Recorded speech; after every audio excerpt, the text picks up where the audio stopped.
Bienvenidos a todos los participantes nuevamente a este encuentro sincrónico del día de hoy. El IESIP, el Instituto de Estudios Superiores, Investigación y Posgrado, se siente complacido de tenerlos a todos ustedes en esta gran casa de estudios, ventanas al conocimiento. En el día de hoy, con esta unidad curricular, políticas públicas, mención gobernabilidad, vamos a tener el segundo encuentro, donde vamos a estar abordando diferentes puntos que exige esta unidad curricular. Eh, Vamos a tener un invitado muy especial más adelante, donde vamos a estar conversando sobre algo muy importante con relación a las políticas públicas y una de las principales fuentes de ingresos eh, en la parte de políticas públicas del Estado venezolano, el doctor Miguel Jaimes.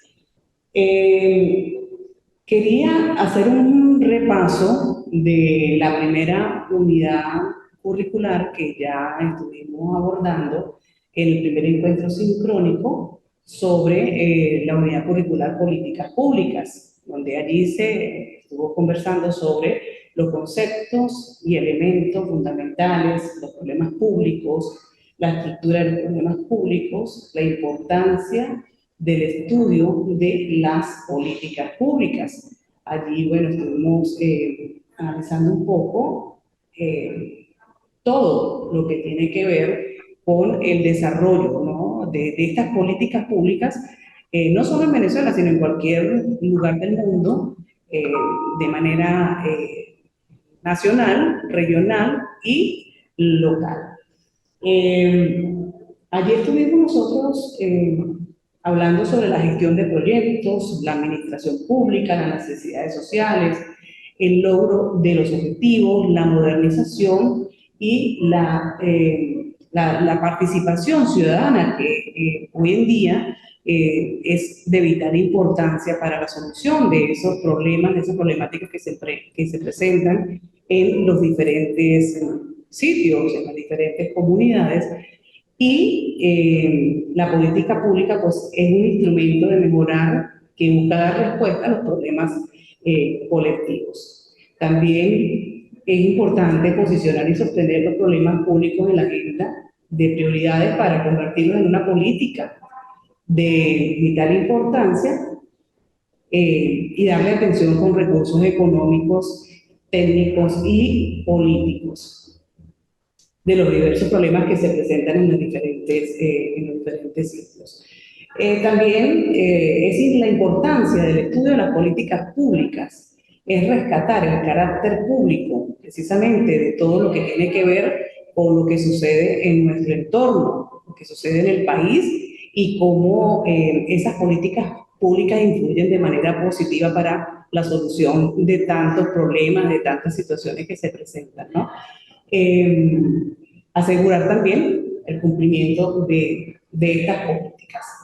En la primera parte, pues como pensamiento, decía, el sistema de gobierno más perfecto es aquel que produce mayor suma de felicidad posible, mayor suma de seguridad social y mayor suma de estabilidad política. Esto lo decía nuestro libertador Simón Bolívar. En el día de hoy, la unidad curricular en su programa nos habla, nos pide, nos, como continuidad de esta unidad curricular, el área de competencia de los poderes públicos y su importancia. El área de los poderes públicos está organizado de acuerdo a la legislación y las leyes esenciales que rigen el funcionamiento de un Estado. El Estado venezolano se divide en 5 poderes públicos. El poder legislativo, que tiene como único propósito simplificar el procedimiento de la formación de las leyes. El poder ejecutivo, que tiene como finalidad unida velar por la estabilidad monetaria de la nación. El Poder Judicial, está constituido por el Tribunal Supremo de Justicia, el Ministerio Público, la Defensoría Pública, los órganos de investigaciones penales y los sistemas penitenciarios. El Poder Ciudadano es una organización que lidera el trabajo del buen gobierno del Estado y la transparencia en sus gestiones además garantiza la democracia en un país. Y el Poder Electoral, que está únicamente encargado de direccionar y administrar los procesos de elecciones por medio de las votaciones y el sufragio del pueblo. Los poderes públicos funcionan como integradores de direcciones y acciones con el fin de ser encaminados a solucionar y prevenir una situación definida como problemática. Bueno, cada uno de ellos tiene sus funciones propias, pero la más importante, ¿no?, es prevenir, investigar, sancionar los hechos que atentan contra la ética pública y la moral administrativa. Y, bueno, por supuesto, la gestión, la administración, la buena administración de los servicios públicos, ¿no? Los poderes nacionales funcionan, esto está dividido, los poderes nacionales, el poder estatal, los poderes regionales y los poderes locales. El poder estatal corresponde a los estados de la nación como entidades autónomas en lo político y en lo jurídico. Su función principal, pues, es legislar la administración pública estatal por medio de diputados en la Asamblea Legislativa, a la cual le compete el control de la administración pública estatal.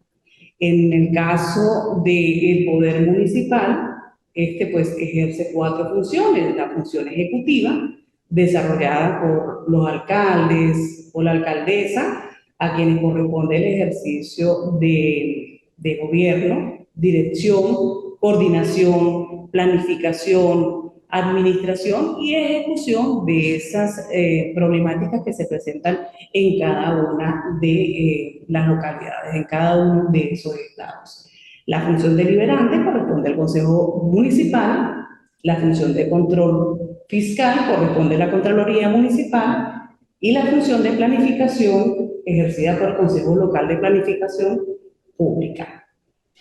Bueno, ¿de dónde salen todos estos recursos económicos para la ejecución de esos proyectos que se presentan y donde está inmersa la comunidad hoy en día y que juega un papel preponderante en la solución de esos problemas, ¿no? Que se den soluciones de manera efectiva, y allí es donde juega un papel importante en la manera de gobierno, la gobernabilidad de quienes dirigen los poderes públicos en la nación, en las regiones, en los locales. Y también algo importante, no solamente se queda en la parte interna de un Estado, sino también las relaciones internacionales y cómo influyen estas para obtener recursos que vayan en pro y en beneficio de darle solución a estos problemas.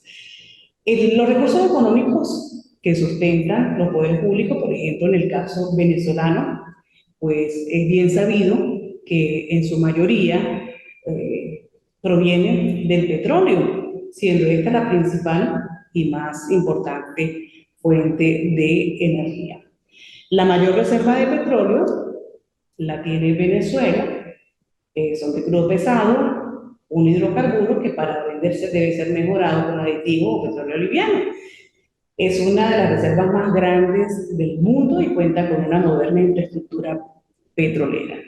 La principal actividad económica es la exportación y la refinación. Para la exportación, la extracción y refinación está a cargo de la empresa estatal Petróleos de Venezuela. Y como dato importante, Venezuela está en primer lugar de países con la mayor reserva probada de petróleo, con 303.806 millones de barriles, seguido por Arabia Saudita con 260.000, Canadá con 171, Irán con 157 millones de barriles.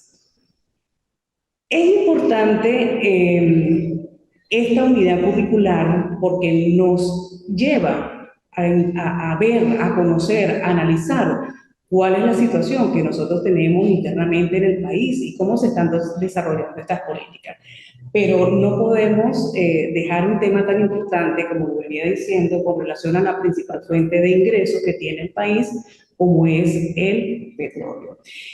Por tal motivo, pues tengo como invitado al doctor Miguel Jaimes, a quien conozco desde hace mucho tiempo y quien ha venido trabajando y ha sido un investigador de lo que es el petróleo en Venezuela, cuáles han sido sus políticas, cómo han sido ese manejo que se le ha dado a esta empresa tan importante de todos los venezolanos como es el petróleo, ¿no? El doctor Manuel Jaimes, politólogo, magíster en ciencias políticas, politólogo y director del Diplomado Internacional de Geopolítica del Petróleo y Energía de Venezuela. Actualmente es doctorando en el doctorado de Letras en la Universidad de los Andes en Venezuela. Bienvenido, Miguel, muchísimas gracias por aceptar esta invitación a este segundo encuentro sincrónico con los participantes de la unidad curricular Políticas Públicas, mención Gobernabilidad. Y bueno, bienvenido, Miguel, un placer para el IESIP que estés compartiendo con nosotros todo este conocimiento que tienes. Bienvenido, Miguel, buenos días. Buen día, un gusto para los estudiantes de posgrado del Instituto de Estudios Superiores de Investigación. Bien, vamos a conversar hoy sobre el tema de lo que es el diseño de las políticas públicas en una nación petrolera. Justamente se toca este tema y qué interesante hacerlo en estos estudios en los que ustedes están realizando, ya que esto deja una plataforma, ideas, propuestas de futuros trabajos en algo que es deuda para el país, incluso para sus mismas investigaciones finales. Con esto les quiero decir que el tema de la política del petróleo abre considerables aristas en torno a investigaciones y a propuestas muy merecidas que este país necesita. La primera reserva del petróleo del planeta de crudo no convencional. Esto ingenierilmente se justifica entre petróleo dulce y petróleo extrapesado. Recordemos que en el último siglo el planeta ha consumido más de 1 billón de barriles de petróleo.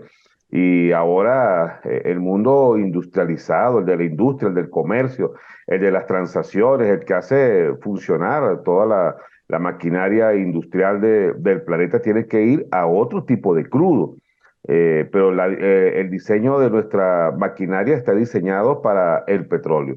Bueno, simplemente ella ajusta en la calidad API, en el grosor.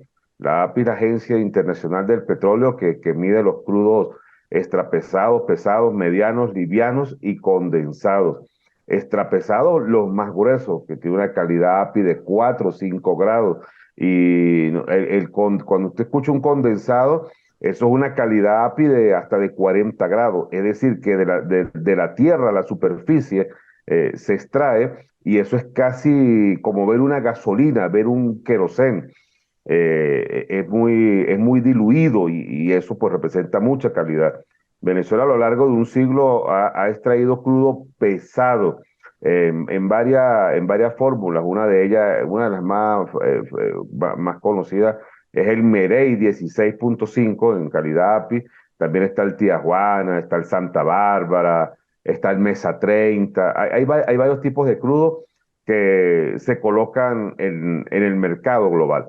Pero para conocer las demandas del mercado global, lo que necesita consumir el mundo, el país necesita de profesionales, de gente capacitada que esté leyendo, observando construyendo los caminos de hacia dónde y cómo debe de colocarse los productos que produce un país. Cuando se habla de diversificar el petróleo, es que esa mezcla se diluye con otros componentes y se lleva a las refinerías. Allá hay diferentes tipos de torres y eso funciona con calor, con muchísimo calor, y entre más calor, pues usted saca diferentes tipos de materiales que utiliza la industria. Digo que el país necesita, porque adolece de expertos que logren hacer colocaciones en todo el planeta de los productos, porque la demanda mundial es muy grande. En el año 1955, hace unos 70 y tantos años atrás, después de la Segunda Guerra Mundial, en el planeta vivían no menos de 2.800 millones de habitantes. Y ese planeta se alimentaba con 10 millones de barriles de petróleo al día y tenía 55 millones de vehículos. En el 2010, el planeta llegó a 7.000 millones de habitantes y el consumo diario de petróleo llegó a 90 millones de barriles de petróleo. De 10 millones en el 55 lo fuimos al 2010 a 90 millones. Y el número de vehículos ascendió a 530 millones de vehículos. El año pasado llegamos al habitante número 8.000 millones en todo el planeta, en los 200 países que hay en los 5 continentes, y el consumo llegó hasta 125 millones de barriles de petróleo. Ya para el 2030, las principales concesionarias de vehículos están hablando que van a fabricar 450 millones más de vehículos, sin incluir a China y a la India, y esto nos estaría llevando a un territorio de circulación de más de 2.000 millones de vehículos. En el año 2010, solo en los Estados Unidos transitaban 200 millones de vehículos. Bien, eso también, como el mundo productor, el mundo consumidor, eso se traduce en finanzas, en negocios, en oportunidades. Y los estados necesitan diseñar acuerdos, medidas, normas, la visión, la misión de lo que un estado quiere para ver de lo que va a vivir. Chile vive del cobre, España, entre otras cosas, vive del turismo, Francia vive de casi 2.000 cepas que tiene de vino y de otras cosas más. Colombia vive también en buena parte del café, y para esto genera políticas y tienen especialistas, gente, hombres, mujeres del más alto nivel, capacitados, formados, entrenados, para que estén viendo, observando, creando oportunidades para un país, porque esos son sus negocios. Igualito, y de la misma manera, debe de hacerlo Venezuela con la enorme reserva que tiene de petróleo. El Sí, mundo. Miguel, haciendo una analogía del petróleo en Venezuela, en los antecedentes, para hacer una analogía y poner en contexto a quienes nos observan, nos están viendo y se están integrando, el Táchira, por aquí es donde nace, ¿no? Todo lo que son la parte petrolero. En el Zulia, que fue la primera concepción de lo que estuve investigando, y luego fue en la Petrolia, y de ahí fueron desarrollándose estas políticas públicas, pero ¿crees que le ha faltado al Estado venezolano darle mayor importancia a lo que estás diciendo, a esa parte de formación cultural, académica, educativa, de lo que es el petróleo, la empresa como tal, la principal empresa productora de la economía que mueve el país? En 27 de mayo de 1875 fue el gran terremoto de los Andes, o el terremoto de Cúcuta, y allí en Rubio, en lo que hoy es la parroquia La Petrolia, pues la tierra se fracturó y afloró el petróleo. Y en 1882, en diciembre, le dieron la concesión a la empresa Petrolia del Táchira. y sacó petróleo inmediatamente con la organización tachirense, porque hay que destacar que el Táchira pues tiene ese enorme talento de la organización, de ver el negocio, de colocar productos. Barriles de petróleo, barriles de querosén, se destilaba querosén allí en la petróleo, 2000 litros diarios, llegaron al Caribe, llegaron a toda la zona norte de Santander. Eso eran pequeñas comunidades. Hoy en día, si la zona de Santander es lo bastante grande, agitada y inmensa, en primera parte se debe a Venezuela por la colocación de un producto que facilitó la vida de la gente.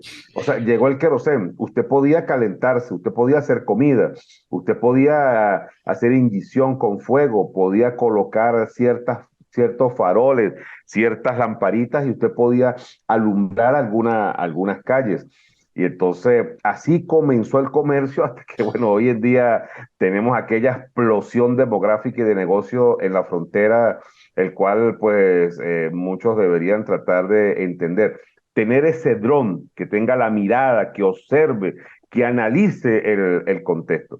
Luego, eso llegó hasta el año 36, hasta después de la muerte de Juan Vicente Gómez, en el gobierno de Eleazar López Contrero, cuando a la familia Pulido Pulido, a doña Mercedes, pues bueno, Eleazar López le negó la autorización para seguir la explotación de petróleo. Allí llegó la Shell al Táchira e hizo perforaciones. Ingenierilmente, en los técnicos de la industria petrolera, se estima que en la zona del Táchira hay lo que podríamos llamar un pozo madre. Se han hecho algunas perforaciones en San Pedro del Río, en otras áreas, pero aún como tal no se ha encontrado. De hecho, usted va al Parque Nacional La Petrolia, allí donde está el primer balancín de Venezuela, el Eureka, y allí hay un pozo, una alcantarilla, y de ahí mana petróleo todavía. No sale a borbotones ni en grandes cantidades, pero sí sale y sigue saliendo después de más de 100 años, casi 140 años, sigue saliendo petróleo y cae al río La Petrolia que está allí, contamina por supuesto, pero sigue saliendo y eso indica que en el Táchira, en algunas de sus zonas hay una importante reserva de petróleo, como lo hay en toda Venezuela, como lo hay en toda Venezuela.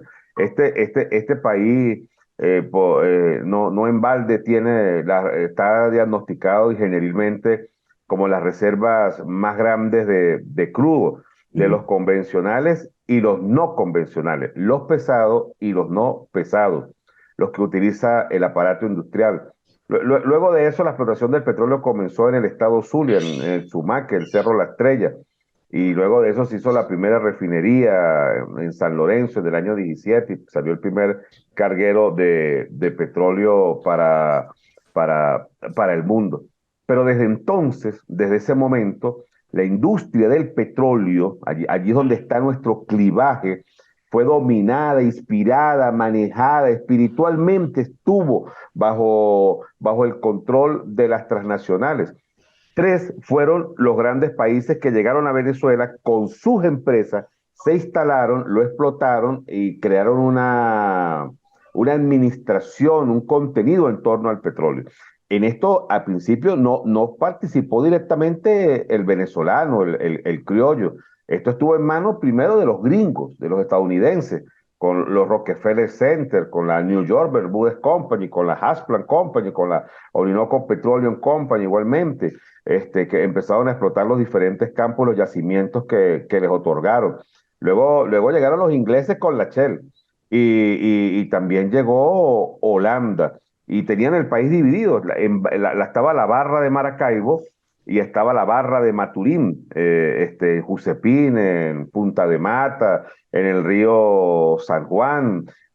También se sacaba petróleo de lo que hoy se conoce como el Pantano de Oriente, el lago de Guanoco, ¿ok? Y se montaron refinerías en Trinidad y Tobago, en las HBC, Aruba, Bonaire, Curazao. En Aruba se colocaron refinerías. Estamos hablando que este es un negocio que para el año 42 aportaba el 64% del combustible que consumían los aliados en contra de Adolfo Hitler, en contra del fascismo, la Segunda Guerra Mundial. Es decir, que alrededor del petróleo hay negocio, hay número, hay intereses, hay colocaciones, hay ganancias, hay bolsas de valores. O sea, los business no se dan, y los commodities no se dan por mera ilusión. Y allí se escalan puestos y se compran acciones y se compite y se genera ganancia. Se hacen colocaciones a 3 meses o se hacen las colocaciones por que son de manera inmediata. Y siempre se anda jugando y siempre se anda colocando y siempre se anda viendo y buscando oportunidades para vender petróleo.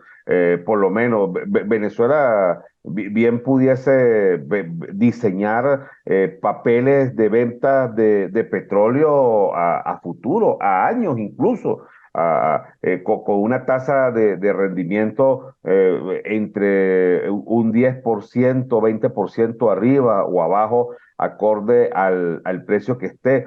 Pero hay que analizar el mercado. Por ejemplo, ¿por qué yo digo que hay que analizar el mercado? Del año 2008 al año 2014, el precio del crudo estaba en $100, cerraba anualmente. En el año 2008 llegó a $155.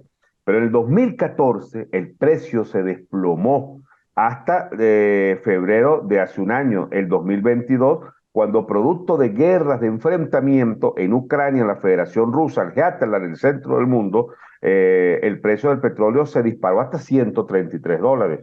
Anoche estaba viendo los principales marcadores que habían tenido un descenso sobre los 60 y tanto de dólares por barril. El OP se mantiene a $72 y allí él va fluctuando. En mi análisis, en lo que yo veo, para aquí al año 2030, el precio del crudo va a estar en etapas prefiguradas de una manera positiva.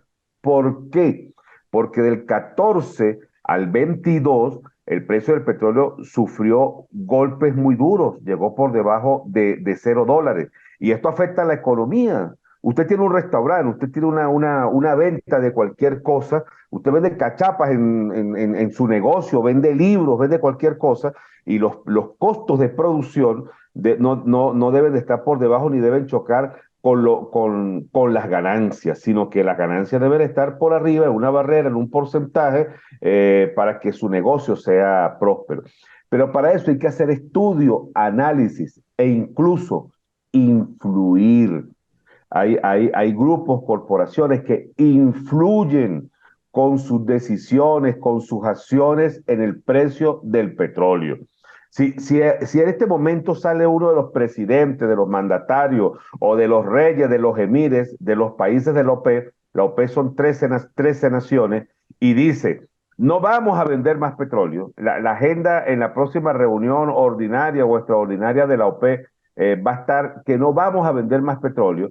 Indudablemente que esto va a alarmar el mercado mundial y todo el mundo va a querer buscar mientras se supera esta crisis para llenar los anaqueles.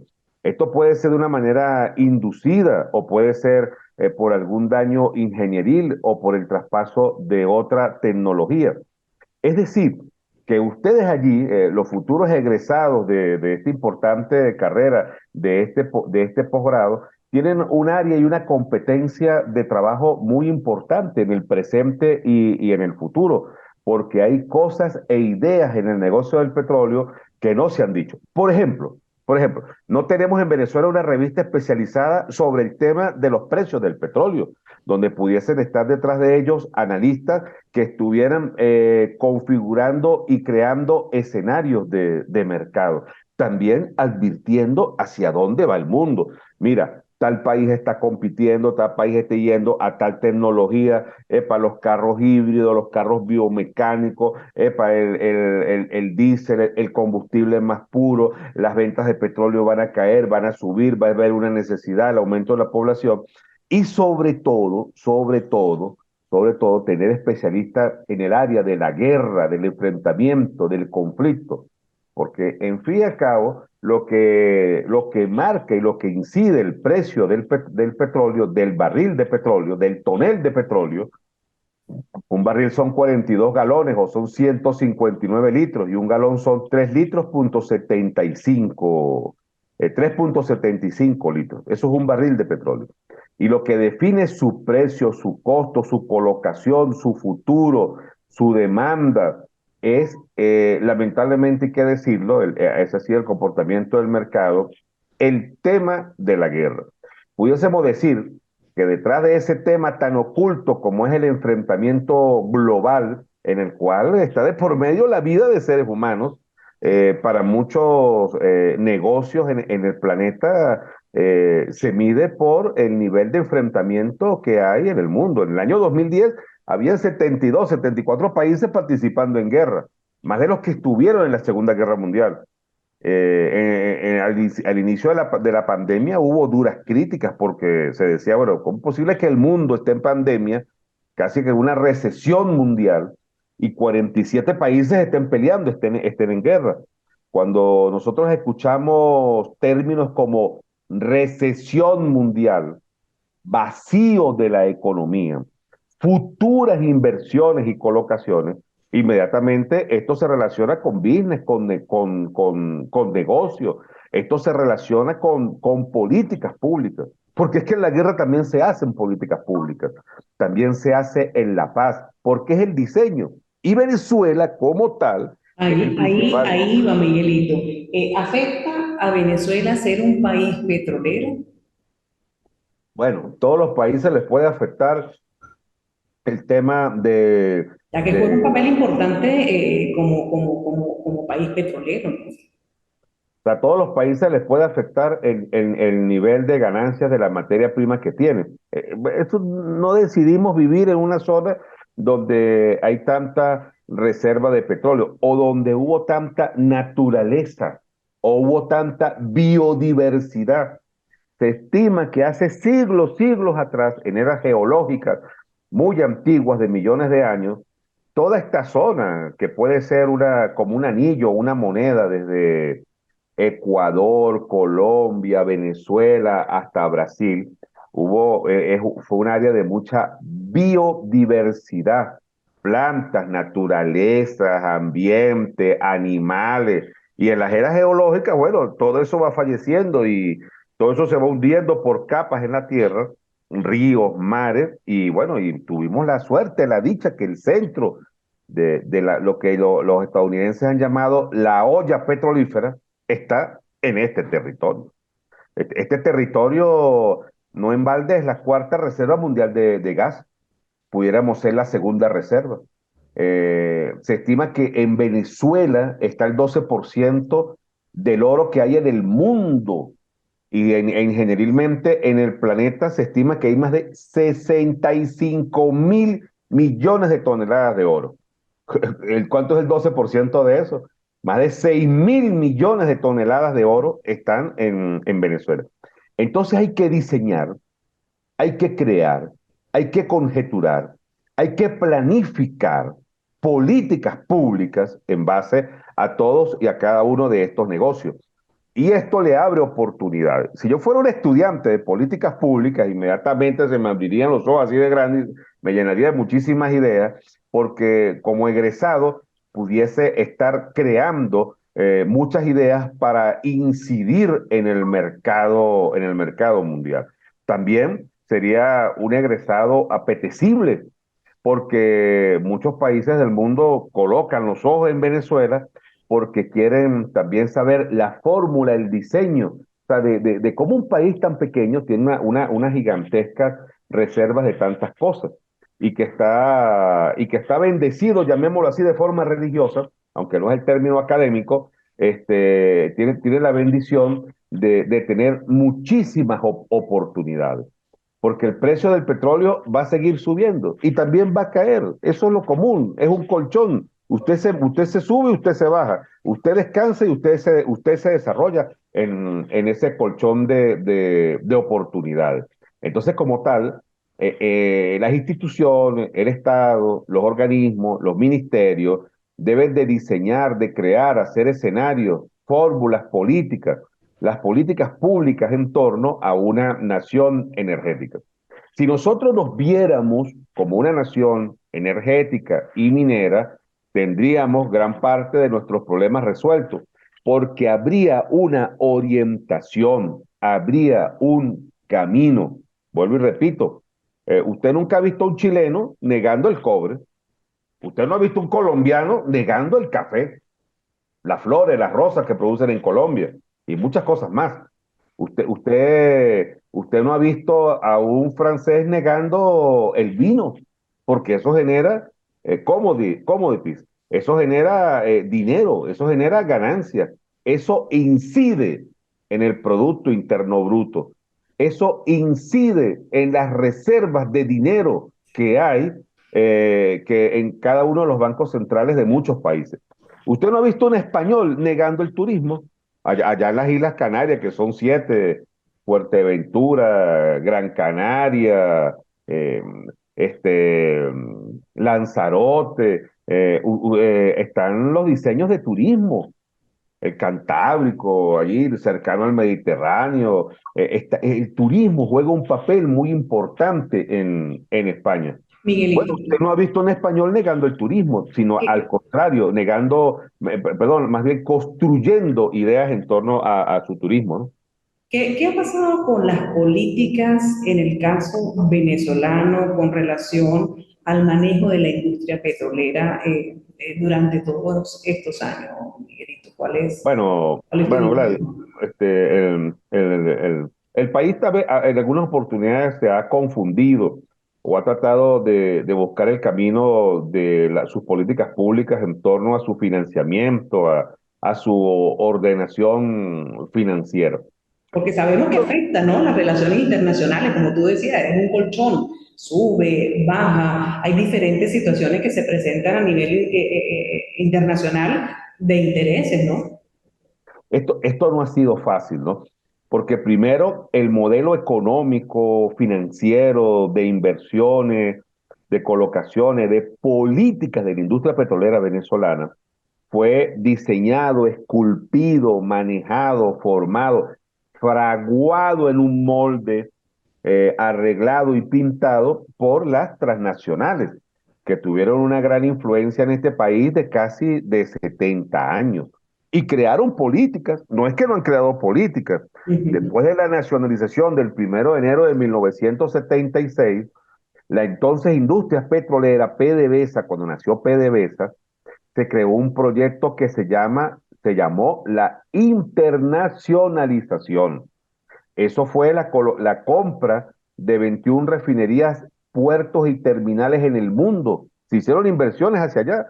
Venezuela tiene las Antillas neerlandesas, en Alemania, en Estados Unidos, por supuesto. En muchos países tiene inversiones, tiene refinerías. Nosotros nos convertimos en el primer país comprador de petróleo a Pemex de México. Comprábamos 400.000 barriles al día para mantener reflotada una plataforma que perteneció a la Beval Oil en Bonn, en Alemania. Venezuela hizo inversiones en el exterior hasta llegar al conocido caso. También está la empresa esta Nimas Petróleo, eso es de Venezuela. Estaba la empresa Sábana. La empresa Sábana, ustedes saben lo que era. Era la primera empresa de asfalto más grande de la costa este de los Estados Unidos. Hasta que llegamos al conocido caso, lo cual todos los venezolanos hoy en día están enterados, que es de el conglomerado Citgo en los Estados Unidos. Y enviábamos 1.700.000 barriles a los Estados Unidos.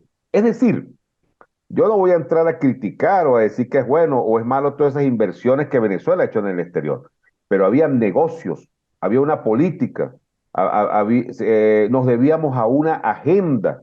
Y bueno, pero esa fue la agenda de lo que crearon aquí las transnacionales. Toda acción tiene una respuesta. Las transnacionales invirtieron, crearon mercado, bueno, y también lo hicieron para sus intereses.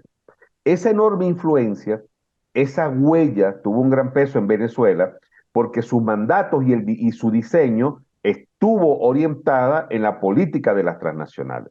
Luego vino la nacionalización y creó la internacionalización. Y luego en el segundo gobierno del señor Rafael Caldera creó la apertura petrolera. Y allí también hubo otro diseño de políticas de cómo Venezuela se presentaba ante el mundo en sus negocios. Por supuesto que hubo políticas públicas, por supuesto que hubo planificación, por supuesto que hubo el detalle de poder entrar y de ofrecer nuestro crudo. Se creó la orimulsión. Ahora bien, los procesos como tal, los modelos como tal, se agotan. El ser humano siempre aspira y quiere más, entonces uno se fastidia en su casa, se fastidia en su matrimonio, se fastidia en los negocios, se fastidia en la universidad, se fastidia en el posgrado, se fastidia en el país. Entonces el ser humano de hoy en día, de ahora, está buscando migrar, moverse, diseñar, crear cosas nuevas. Eso pudiésemos decir que es un reflejo no condicionado, sino automático. Venezuela, la región, América Latina y el Caribe, 38 países, 550 millones de habitantes. El mundo, los bloques de países, están buscando, necesitan, están ávidos de otros procesos. El mundo está cambiando. El efecto de las migraciones, el efecto de la guerra, de los negocios, de las redes, de las comunicaciones, de las áreas y los manejos, los programas digitales. El mundo está cambiando. ¿Quién iba a pensar hace algunos años, poquito ahora, 5 años que íbamos a estar en una clase allí? Se supone que allí hay estudiantes, yo veo una pantalla y debe estar gente conectada del país, de otras partes, oyendo, escuchando, aprendiendo. Estas cosas se graban. Es decir, esto ejerce una gran influencia, el de las redes sociales. Vamos, caminamos, querrámoslo o no, lo aceptemos o no, vamos a otro mundo. Por supuesto que hay aspectos históricos, hay aspectos conservadores, hay aspectos de la idiosincrasia. Usted no perderá jamás su huella de ser venezolana por su comportamiento, por su forma de ser, por los diminutivos que utiliza, por nuestra huella, por nuestra forma de ser. Y eso es lo que nos identifica, nos da ideas identitarias. Pero el Miguel. mundo del negocio, del comercio, del futuro, de las relaciones internacionales, de la seguridad y defensa, de las reservas internacionales, de la bolsa de valores, todo eso depende y se hace bajo la formulación de políticas. ¿Cómo? Esas políticas es la que los expertos deben de diseñar. Debemos de leer, de ver, de observar, de entrar en ese espíritu para nosotros lograr entender esas políticas y los recursos y las potencialidades de un Estado, de un país, sacarlas, llevarlas adelante. ¿Quién iba a pensar cuando el Imperio Otomano, que el oro negro en polvo que comerciaba Yemen iba a tener una gran influencia en el mundo? El café. ¿Quién iba a pensar de que hoy en día, que todavía se habla de la ruta de la seda, tiene sus antecedentes históricos en el comercio chino, de la ruta de las esencias, de los mercados, de las grandes inversiones? O sea, veamos hacia dónde van las grandes potencias. Han dicho, vamos a beber, nos vamos a tomar el corazón del mundo, el Heartland global. ¿Cuál es? En la zona donde está la guerra, donde está Ucrania, porque allí están los convenios y los proyectos de los BRICS, de las economías emergentes, del grupo de los 20, de la Organización para la Cooperación de Shanghái. Allí están los ejercicios militares conjuntos. Allí está una de las mejores tierras cultivadas del mundo. Allí está el Mar Negro, está el Canal de Bósforo, más abajo está el Estrecho de Bab el el Paso de las Lágrimas, el Estrecho de Hormuz, el Mar Rojo, el Canal de Suez, el Mediterráneo. Por todos ellos hay comercio, hay mercado y el mundo se mueve en torno a las necesidades. Estamos en una era donde la gente necesita el acceso a muchas cosas. Yo necesito Y por los supuesto, tapices. donde Venezuela juega un papel importante, ¿no, Miguelito? ¿Cómo está la industria petrolera, PDVSA, en estos momentos? Bueno, en medio de todo ese mercado, la industria petrolera venezolana también se mueve, tiene retos. Para todo es sabido que la industria petrolera, su producción, mira, en el año 74, la industria petrolera venezolana producía 3.800.000 barriles. El petróleo desde el año 10 al año 70 y pico estaba entre $1, $1.50. La Segunda Guerra Mundial estuvo en $5. Pero se habla del boom petrolero, se habla de la Venezuela Saudita a partir del año 74. El presupuesto de la nación, ahí te entran las políticas públicas, del año 74 era de 22.000 millones de bolívares. Perdón, de la noche a la mañana, ese presupuesto explotó en más de 122.000 millones de bolívares. Y nosotros llegamos a una producción histórica que hasta ahora en este país no se ha vuelto a superar. Extraíamos diariamente 3.800.000 barriles. Y el precio del petróleo, que tenía ese comportamiento económico financiero, explotó a $18 por barril. Para el año 83, el precio del petróleo estaba en $34. Ha tenido sus ascensos, pero también ha tenido sus caídas. Pero a partir del año 74, Venezuela dio un giro inesperado. Recibió muchísimo dinero cuando producía mucho más petróleo.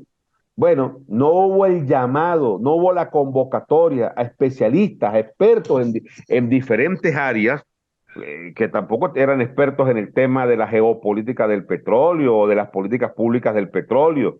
Pero el ser humano también hace frente a las necesidades. O sea, legisla, hace política, fórmula en torno a las necesidades. Pero no se le convocó al país. Y lo que se creó fue lo que les dije hace rato de la internacionalización. Se invirtió afuera. ¿Cómo entender? Vean ustedes los negocios, o sea, han habido fórmulas y esas fórmulas son para las cosas buenas y son para las cosas malas. Pero por lo menos hubo el diseño de crear la Sábana. Sabanat fue la compañía de asfalto más grande de la costa este en Estados Unidos. Y nosotros nos convertimos en el primer país exportador del planeta de petróleo de asfalto. Más de 1.500.000 toneladas de asfalto hacia Norteamérica. Eso es creación de los venezolanos. Como cuando en Bogotá, en el Palacio de Nariño, ven el proceso constitucional de Colombia, ellos inmediatamente dicen, esto es creación, esta constitución es de los venezolanos. Es decir, allí hay una huella. Ahora, PDVSA como tal, como todo organismo, necesita regenerarse. Nosotros nos regeneramos en nuestra vida. Si comemos y tomamos mucho, pues nos ponemos gordos. Llega un momento cuando nos acostamos y vamos al mueble o a la cama. Oye, mira cómo estoy de gordo, o me da algo, el médico me recomienda, o me enamoro de una muchacha, entonces, mira, pero tienes que verte bonito, anda, ejercicio, los bíceps, los cuadritos, la cosa, anda a trotar y cuídate la salud, y mira los triglicéridos, y mira el colesterol. Entonces, el hombre se transforma. Mira, reviste tu casa, arregla tu casa, lava el jardín, corta el monte, baña a la perrita que tienes ahí en tu casa, lleva al médico, al veterinario, lleva a la gata que tienes en tu casa. O sea, usted necesita igualmente darse vida. También en la familia, lleva a tus muchachos, ponlos a estudiar, que hagan este curso, que participen, que se relacionen, que arreglen, que compongan. También así es la industria. Los estados necesitan rejuvenecerse junto a sus instituciones. Paradójicamente, uno de los países de la región que más fórmulas está lanzando a cada momento es Venezuela. Las 3R, el punto y círculo, la geopolítica, no sé qué cosa y no sé qué más. Pero en el tema petrolero, nosotros necesitamos pensarlo de una manera mucho más profunda, porque de eso vive y va a vivir Venezuela. Nosotros no somos una nación post-rentista. Nosotros necesitamos crear y formar una generación de hombres y de mujeres especialistas y preocupados en el diseño de políticas, fórmulas que nos ayuden a fortalecer la idiosincrasia, la cotidianidad, el mercado de nuestros productos. Y la ventaja más competitiva, grande, gigantesca, la oportunidad que nosotros tenemos, indudablemente que es el petróleo. Y de allí se tienen que formular cosas. Entonces, ustedes me preguntarían, ¿pero cuáles? Yo les voy a enumerar. Por ejemplo, en la parte jurídica, nosotros tenemos que crear un tribunal petrolero y en el Tribunal Supremo de Justicia tenemos que crear una sala petrolera. contra el delito del petróleo y con la defensa del petróleo, porque no todo es delito, no todo es malo, ¿no? También hay inversiones, también hay contratos. Usted viene a invertir en Venezuela, el Estado también tiene que tener contratos y exigencias para usted, porque usted viene, entonces va a crear fuentes de trabajo. Usted dice, bueno, va a crear 50.000 fuentes de trabajo que son tan necesarias en este país, y el Estado le da a usted concesiones y de repente usted se va y deja y abandona eso, o usted incumple, el Estado tiene que actuar jurídicamente. El país tiene que crear una fiscalía petrolera. Ah, entonces ustedes allí, los que están en el posgrado, me dirían, oye, pero es que nosotros no somos abogados, colocando un ejemplo, aunque estoy seguro que allí deben de haber abogados, pero esas políticas necesitan de formulación de especialistas que orienten al aparato jurídico de este país. Por ejemplo, este país necesita una editorial petrolera. ¿Cómo es posible que este país no tenga una editorial del petróleo? Este país necesita hacer un consenso en torno a lo que es la recuperación de la industria petrolera. Coloco un ejemplo.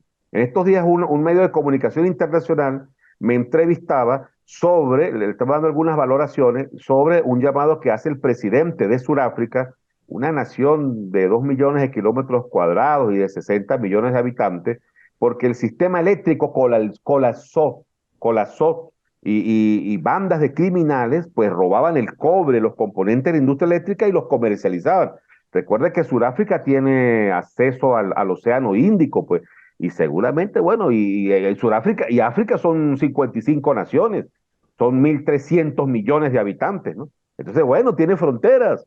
Y así como venden el cobre y el aluminio aquí en la frontera y se lo roban, pues allá también. Entonces eso hizo, y también por lo viejo del sistema, el sistema eléctrico de Sudáfrica está colapsando.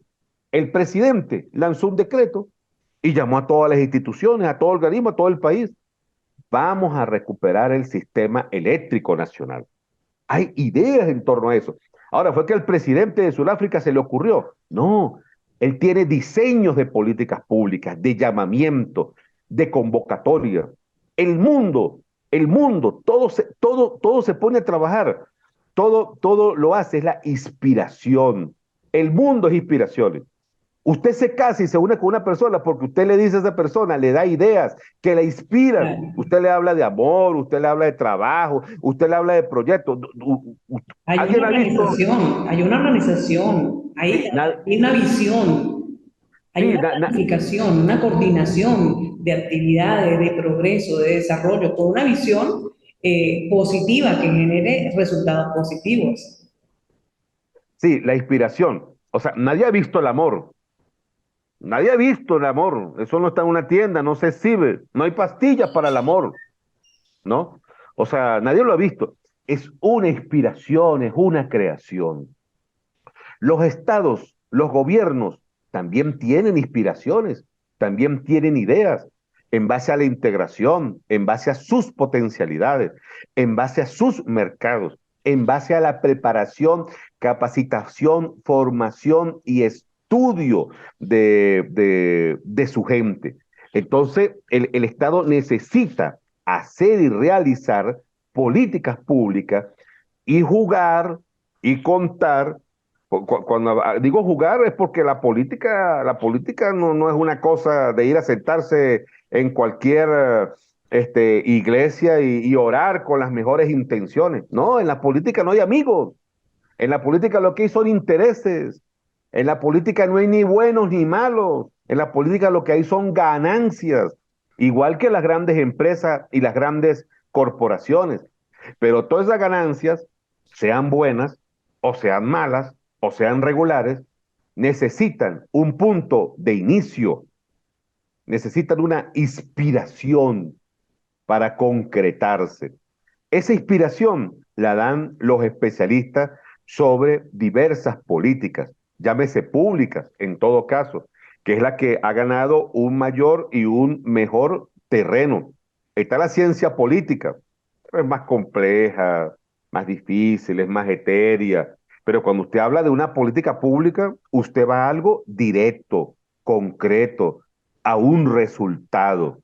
Si usted habla de la sociología, bueno, la sociología interpreta y tal, y los grupos de poder. Y si usted va a la antropología, pues bueno, va a facetas mucho más antiguas de las sociedades, societales y del ser humano. Y de Ya allí, imagínate. y de allí juega un papel importante quienes dirigen esas políticas y de cómo se están formando, de cómo están visualizando precisamente cómo dirigir todas esas situaciones que se presentan en un país, ¿no? ¿Consideras que es importante que el tema petrolero pudiera ser que en los pensum, en el currículum, desde los primeros, desde la básica, se les enseñe, se les dé más a profundidad todo lo que tiene que ver con nuestro petróleo, con la industria petrolera y la importancia que reviste en el caso de Venezuela, que después repercute de manera internacional, en Allá, beneficio, allá por supuesto, de hay, nuestro país? allá hay una deuda, y cuando les hablaba de una editorial petrolera, de un tribunal petrolero, de una fiscalía petrolera, también les hablo de una escuela petrolera. Y muchos inmediatamente pueden estar allí pensando, oye, pero ven acá, ¿cómo salvamos la industria petrolera? Porque estamos escuchando que en la industria petrolera hay graves problemas y el país depende del petróleo. Bueno, tenemos la fórmula. Estamos a una generación de eso, de formar a especialistas en el área petrolera en políticas públicas, en geopolítica del petróleo, en negocios. En la parte ingenieril, nosotros tenemos que diversificar. O sea, no podemos seguir vendiendo el producto en bruto. Usted tiene maíz. Ah, bueno, de paso, el segundo tubérculo y semilla más consumida en Venezuela es la papa y el maíz. Bueno, pero usted puede vender papa y usted puede vender la mazorca. Y si usted la transforma, vende papitas fritas, vende harina de papa, tiene la harina para las cachapas, para hacer atol. O sea, usted diversifica el producto, le da bondades al producto. Entonces, ese producto vale más caro, es más costoso. Entonces, el petróleo cuando se transforma, eso es una bomba que estalla en tu cara en la cantidad de oportunidades que da. Pero para eso Venezuela tiene que ir, quiéralo o no, de una manera suave o a punta de golpe, a entender lo que es diversificar el producto. Entonces, si yo hablo, les ponía el ejemplo hace un momento de Sudáfrica, y hablo de una integración del país, yo tengo que formar, yo lo he llamado, pero lo pueden llamar de otra manera, como quieran, un Consejo Nacional de la Energía, porque este es un país energético. Y si yo digo como país que mi influencia, mi norte es el sur, el bloque de poder, Suramérica, el Caribe, pues bueno, eso yo tengo, y creo la UNASUR, y creo la CELAR, y creo Petrocaribe, Petrocaribe Alimentos, Banco del Sur, la ESUDE, Petroamérica, Petrosur. Mira, estoy hablando de una cantidad de habilitadores. Entonces yo los tengo que recoger y darle fórmula en lo que he llamado un Consejo Regional de la Energía. Y si yo hago relaciones con la India, con China, de paso, China e India, ¿no? Entre los dos tienen casi 3.000 millones de habitantes. Entre los dos tienen casi 40 millones de efectivos militares. Y si yo hago relaciones con Minsk, con Bielorrusia, con Rusia y con Irak, con Irán, y Irán es el cuarto productor en la OPEP y se perfila como uno de los principales productores a nivel mundial. Los productores a nivel mundial de petróleo es Arabia Saudita. Ahorita saca casi 10 millones de barriles diarios. Los rusos también sacan 10 millones 300 mil barriles diarios. Los gringos sacan como 6 millones de barriles diarios. Y Irán es el cuarto productor a nivel mundial. Eso necesita el diseño de políticas en el área regional e internacional. Entonces yo tendría que crear como Estado un Consejo Mundial de la Energía. Por ejemplo, una política pública sería, la empresa petrolera venezolana necesita de equipos. Usted sabe la cantidad de equipos que hay para las refinerías. Venezuela tiene 6 refinerías. Torres catalíticas, torres de refinación, torres de enfriamiento, válvulas, rotores, hélices, equipos, software, hardware, botones, tornillos de alta resistencia. Oye, y si nosotros proponemos en la OPE, que son 13 países, usted sabe que hay en la OPE, el patrimonio de la OPE, son dueñas del 86% del petróleo que hay en el mundo. Y del 100% del petróleo que hay en el mundo, Venezuela es la dueña del 24-26% del petróleo que hay en el mundo. ¿Merece o no merece un equipo de formulación de política pública? Entonces, en la OPEP debe de crearse un organismo, un taller, un organismo mecánico, ingenieril, que esté diseñando equipos y que tenga el sello de la OPE, hecho en la OPE. La OPE necesita este equipo, este material para funcionar en sus torres. Bueno, yo OPE lo construyo y se lo vendo a mi gente y le coloco el sello OPE. Entonces, eso me abre oportunidades. Pero es una idea, es una inspiración, pero eso hay que darle concreción. ¿Y a quiénes vamos a llamar y a quiénes vamos a convocar? ¿A cuáles científicos, a cuáles ingenieros para que me hagan este equipo importantísimo, esta válvula, este rotor, este perno que necesita la refinería? Entonces, eso ayuda a vencer en todo caso también en Venezuela el tema del bloqueo, pero eso oxigena la industria petrolera. Y Claro, cuando, porque de alguna manera ha afectado todas esas sanciones, ¿no? o sea, Hay una debilidad cuando, política en la dirección, en la conducción, pero también hay otra parte externa, ¿no? De o sea, intereses. cuando usted crea políticas, usted oxigena a una organización, oxigena a un Estado, le da mejores condiciones. ¿Ves?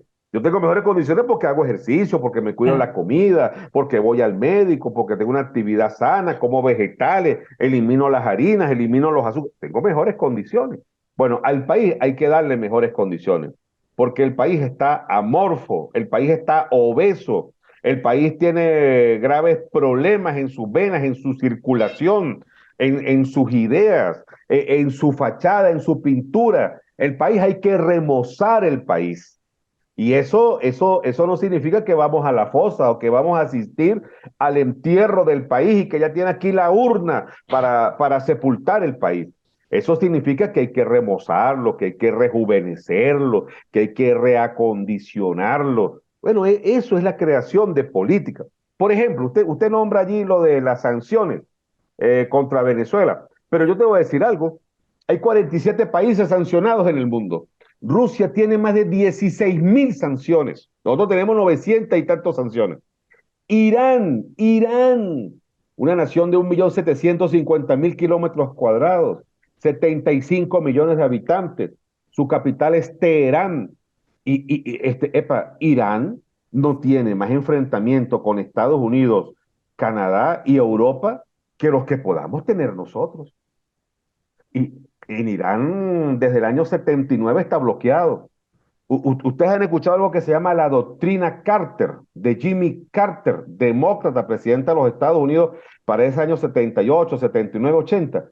Se creó lo que se llamó la doctrina Carter, que aún impera en el mundo. Fue una cadena de sanciones en contra de Irán. Desde el año 79, los Estados Unidos crearon el primer comando militar fuera de sus fronteras tras los sucesos de Irán. O sea, crearon un comando militar para enfrentar a Irán. Ahora, los iraníes asaltaron la embajada norteamericana y durante 444 días secuestraron a todo el mundo, hasta la que hacía la limpieza a la embajada. Los Estados Unidos hicieron 3 operaciones militares en Irán para rescatar a sus nacionales. No pudieron. Eso dejó huella, eso dejó marca, eso dejó roncha. Entonces, yo no creo que Irán tenga Venezuela comparado con Irán, si hacemos una comparación política comparada, se llama eso la ciencia política. Yo no creo que Venezuela tenga más problemas y más enfrentamiento con los Estados Unidos que los que ha tenido Irán. Cuba ha sido más incómoda para los Estados Unidos. Cuba ha bombardeado en su territorio y ha volado aviones que vienen desde Miami a hacer sabotaje o a lanzar propaganda. Y Cuba ha dicho, si entra en mi territorio, lo vuelo. Aviones con sentidos políticos, ¿no? Y Cuba los ha violado. Venezuela no ha hecho eso. Venezuela no ha hecho eso. Entonces, nosotros no tenemos más enfrentamientos y más enemigos en el mundo que los que ha tenido Cuba o Irán. Y es innegable el avance científico e ingenieril de los iraníes. Es innegable el avance en salud y en deporte de los cubanos. Los iraníes agarraron a su gente una política pública en el área internacional y le dijeron a su gobierno, el de los ayatolas y de todos ellos, le dijeron, mira, vamos a agarrar a nuestra gente, vamos a agarrar a nuestros jóvenes, vamos a agarrar a nuestros muchachos, mujeres que van con su rostro tapado, que tienen sus costumbres. O sea, usted no puede ir allí al estrecho de Hormuz, a las playas del estrecho de Hormuz, a lucir su traje de baño y bañarse en el mar, en las arenas allí de las playas de Irán. Usted no lo puede hacer. Tiene que utilizar lo que se llama el burkini, que es algo que como mujer la tapa más. Aquí no, aquí una cosita chiquitica y andamos por las playas y vemos todo eso. Allá no, hay más limitaciones frente al mundo. Pero ellos fueron a las mejores universidades, a Yale, a Harvard, fueron a Inglaterra, fueron a Canadá, fueron a los Estados Unidos, mandaron a su gente. Es innegable hoy lo que está haciendo Irán en sus avances científicos, militares, petroleros. Irán incluso está tratando de crear una OP del gas. Imagínate, Irán ha propuesto un nuevo marcador petrolero por encima del West Texas y el Brem del Mar del Norte. Es decir, si usted va a comprar como país, o usted como ama de casa, va usted a comprar algo, usted tiene que tener dólares o pesos. En el caso de Altáchira, que todos estos los pesos y tienen tanta relación con Colombia, bueno, hasta su moneda está dotada, entonces usted tiene que tener pesos colombianos o dólares para comprar cualquier cosa. Irán propuso que las cosas que compraba a partir de la renta del petróleo fuera en otro marcador. Irán quiere crear una nueva bolsa de valores del mundo. Eso son políticas. ¿Qué consideras que hace falta para cambiar, para evolucionar con relación al caso de Venezuela en sus políticas públicas en la actualidad y la importancia que tiene el petróleo en nuestro país? Voluntad, consenso, realmente voltear la mirada y aceptar lo que somos, aceptar lo que somos. Si tenemos un accidente y yo pierdo un brazo, pierdo una pierna, pues tengo que mirarme un espejo y aceptar lo que soy. Me falta un brazo, me falta una pierna. Bueno, pues tengo que salir frente al mundo. Pues habrán carros que yo pueda manejar sin un brazo, sin una pierna. Y habrá pupitres en una universidad donde yo me pueda aceptar si me falta un brazo y una pierna. O sea, tener voluntad. Nosotros tenemos que rescatar esa venezolaneidad, esa huella, ese sello de ser venezolano. Tiene que haber un discurso nacional, político, cultural, antropológico. Por ejemplo, nosotros tenemos que rescatar este país desde la literatura del petróleo. En Venezuela hay una cultura del petróleo. Lo que pasa es que eso está olvidado. ¿Usted sabía que Guachimán es un venezolanismo? ¿Usted sabía que Mechurrio es un venezolanismo? Entonces hay países que se debaten hasta la hechura o no del agua de panela venezolana y de la arepa venezolana. Y salen otros y dicen, no, eso es de nosotros. Y salen otros y dicen, no, el cacao no es de nosotros. Pero aquí nadie se le dice que teníamos a los aborígenes, los caribes, que eran navegantes y que llegaron hasta México y llevaron cacao. En México usted se toma una bebida que se llama Caracas. Es algo achocolatado. En Chile, usted se toma una bebida que se llama la vaina. Mira, dame una vaina. Es una bebida que creó Andrés Bello cuando le comendaron la creación de la Universidad de Chile. Es decir, la huella venezolana, nosotros tenemos que rescatarla. Esa idiosincrasia, ese sueño, esa manera. O sea, nosotros tenemos que aceptar y decir, oye, nosotros somos petroleros. Oye, creemos una escuela petrolera, una fiscalía petrolera, un tribunal petrolero, instancias, creemos un Consejo Nacional del Petróleo, o sea, instancias en torno a esto. En Estados Unidos, el primer pozo petrolero fue en Pensilvania, del coronel Charles Drake en Titusville. Eso es un parque hoy en día bellísimo, donde nació el petróleo en Venezuela, es la Petrolia. Allá está el Balancín, el primer Balancín de Venezuela se llamó el Eureka. El segundo se llamó El Salvador. Ya no existe en la petróleo, lo sellaron. Si usted no tiene identidad con lo que es suyo, usted no lo puede mostrar. Por ejemplo, en Venezuela, oye, no voy a hablar de cada municipio, pero en cada estado de Venezuela debería haber una plaza con un simbolismo del petróleo, con un balancín. En Maturín se exhibe un balancín. En Maracaibo se exhiben balancines. En Táchira no. En Mérida tampoco se exhibe un balancín. Entonces usted vive alejado en torno a esto. Nosotros tenemos que crear una facultad del gas. Nosotros tenemos que crear una universidad del petróleo. Nosotros tenemos que crear una universidad de la OPEP. Nosotros tenemos que crear posgrados sobre los países de la OPEP. Son 13 países, 3 semestres para 13 países es insuficiente. Nosotros tenemos que crear un posgrado en geopolítica de los hidrocarburos, un doctorado en geopolítica de los hidrocarburos. Así es. Si usted tiene esas cosas, usted se identifica verdaderamente con lo que es su país. Los colombianos tienen estudios superiores sobre el café. Los cubanos tienen estudios superiores del uso de la caña de azúcar. Se estudia la caña de azúcar, sus bondades. Quién sabe cuántas cosas. Usted va para Cuba y le explican las bondades de la caña de azúcar. Usted se queda sorprendido. Usted dice, pues yo pensaba solamente que era para hacer azúcar refinada y azúcar negra o tomar guarapo en una máquina ahí que muele la caña y me saca una bebida y le echo limón y, oye, y es refrescante.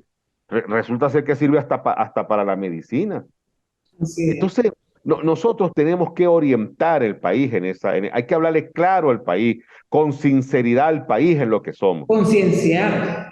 Nosotros no somos un país por rentista, no somos un país por rentista. No vamos a migrar a otro tipo de tecnología, no vamos a migrar. En no menos de un siglo, no vamos a migrar. ¿Tú sabes cuáles son las verdaderas reservas de Venezuela? No son 300 y pico mil o 338.000 como las que están certificadas. El Departamento de Energía de Norteamérica dice que las reservas nuestras superan los 555.000 millones de barriles.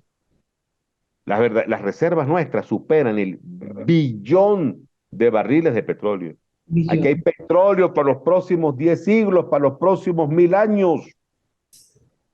Si el mundo de mañana nos enseña que usted puede caminar y andar con una pila que está en este aparato y usted carga la pila aquí como carga el celular, ¿verdad? Entonces con esta pila usted calienta la comida, usted se comunica, usted se transporta, usted le coloca esta pila a un carro y el carro le da energía y el carro se mueve. Y con esta pila usted paga, entonces usted carga este aparato. Bueno, si el mundo hace eso, nosotros todavía podemos seguir viviendo de petróleo Así porque es. es algo estratégico. Si no, no hubiesen sanciones, si no, no hubiese gente sancionada con códigos Interpol, si no, Venezuela no fuera una ofrenda de noticias diariamente en torno a lo que algunos consideran que está bueno o está mal. Nosotros debemos ser el ciudadano más modelado de este mundo. No haga esto, no haga aquello, no se pinte el pelo, no corra, no suba, no baje, no coma, no lleve, no traiga, porque estamos muy sancionados, estamos muy vigilados. Entonces, ahora, nosotros ante eso, simplemente la astucia del hombre, ¿cuál ha sido? Yo no creo que nosotros hoy en día vivamos más cohesionados que en los tiempos de la esclavitud, que en los tiempos antiguos de los hebreos, de los egipcios. O sea, Cleopatra tenía un harén de hombres allí que todos los que la mantenían bella y la cuidaban y usted tenía que cargar grandes piedras a punta de látigo para hacer las pirámides. Yo no creo que hoy en día nosotros tengamos menos oportunidades, que tengamos un sistema peor del que existía hace siglos en la humanidad. Yo creo que Tenemos muchas ventajas. lo que dice es importante en la formación, en la sensibilización, en la concienciación, en la importancia de tomar en cuenta lo que es el petróleo, nuestra principal fuente de ingreso y que lo maneja el Estado, ¿no? Para sus políticas públicas. Miguelito, muchísimas gracias por tu participación. Espero que no sea en otra próxima oportunidad nos podamos reencontrar nuevamente y conversar para que todas las personas que están en este momento conectadas, las personas que están viendo esta este encuentro sincrónico de políticas públicas, mención gobernabilidad, pues haya sido de mucha fortaleza para el futuro, ¿no? Tomar en cuenta muchos de estos aspectos que has mencionado en el día de hoy. Así que bueno, el IERSI, Instituto de Estudios Superiores de Investigación y Posgrado, te da las gracias por esta participación en este conversatorio con este tema tan importante como lo es las políticas públicas, la geopolítica del petróleo y la importancia para Venezuela. Gracias, hasta más pronto. Los invito a que puedan cursar también nuestro diplomado internacional en geopolítica del petróleo y energías, y también a que visiten nuestra página web www.geopoliticapetrolera.com. Vamos todos, caminemos hacia el compromiso espiritual en la conciencia del petróleo y despalabremos los inconvenientes en torno al petróleo y démosle la fuerza de su verdadera palabra. El petróleo ha sido el conflicto del mundo. Hasta más pronto. Un abrazo, un abrazo. Gracias por este contacto, Miguel. Un abrazo.